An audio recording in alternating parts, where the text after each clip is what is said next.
প্রকাশ্যে দিবালোকে ঢাকা হাতির ঝিলে ঘটে গেল একটা অঘটন ঘটনা, যা ইতিপূর্বে এই হাতির ঝিলে এরকম চালচলন ঘটনা ঘটেছে কিনা আমাদের কারোর জানা নেই। আমরা শুধু এটুকুই জানি, ঢাকা শহর, রাজধানী শহরে রেল স্টেশন, এয়ারপোর্ট, লঞ্চঘাট, বাংলাদেশের টেকনাফ থেকে তেঁতুলিয়া, চৌষট্টিটা জেলার এই সকল জায়গাতে অঘটন ঘটে থাকে। ঠিক তেমনই একটা চালচলন ঘটনা ঘটে গেল ঢাকা হাতির ঝিলে একটি মেয়ের সাথে।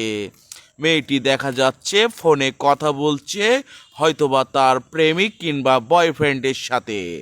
মেয়েটিকে ফলো করে একটি মুরব্বি ওদিকে তাকিয়ে আশপাশে কেউ আছে কি না দেখে নিল। তারপরে ফলো করে লক্ষ্য করে দেখে নিল মেয়েটির ব্যাগে কতগুলো টাকা আছে ও কয়টা মোবাইল আছে। লোকটি যেন একটি ছোট বাচ্চার মতন, অবুঝ বালকের মতন, কিছুই যেন তিনি বোঝে না। মেয়েটি নরম সরম, তাই তো হয়তোবা বয়ফ্রেন্ডের সাথে রাগারাগি করে সে চুপচাপ বসে আছে।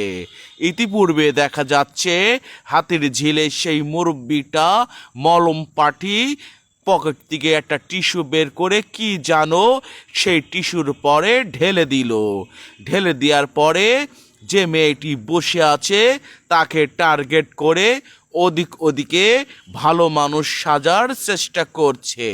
তারপরে একটু ভালো করে লক্ষ্য করে দেখা যাচ্ছে মেয়েটির পাশে এসে বসার পর টিস্যুটি নাড়ানাড়ি করে তার নাকের কাছে, হাতের কাছে এলোমেলো করছে। তবে এই টিস্যুটির তার যে কেমিক্যালের মাধ্যম দিয়ে মেয়েটির কাজ হয়ে গিয়েছে। আবার আশপাশের যে মানুষগুলো যাচ্ছে তারা যেন মজা নিচ্ছে। কেউ কারোর সাপোর্ট হেল্প করার মতন এই প্রিয় শহরে, রাজধানী শহর ঢাকা শহরে করে না। মেয়েটি ততক্ষণে বসে চলে এসছে শয়তানের কালো জাদুতে। এতপর দেখা যাচ্ছে লোকটি মেয়েটির কাছে টাকা, মোবাইল সব কিছু নিয়ে নেওয়ার পর সে যেন কিছুই বোঝে না। আশপাশে যে সকল মানুষজন যাওয়া আসা করছে কেউ যেন কোনো প্রতিবাদ করতেই পারে না।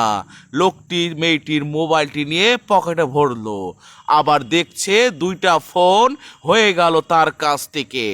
আবার তার হাতের মুঠে অনেকগুলো টাকা নিয়ে নেওয়ার পর মেয়েটির স্বর্ণের জিনিস, যা অলংকারের জিনিস সব যেন অবুঝ বালকের মতন লোকটিকে দিয়ে দেওয়ার পর লোকটি ভালো মনে হেঁটে গেল।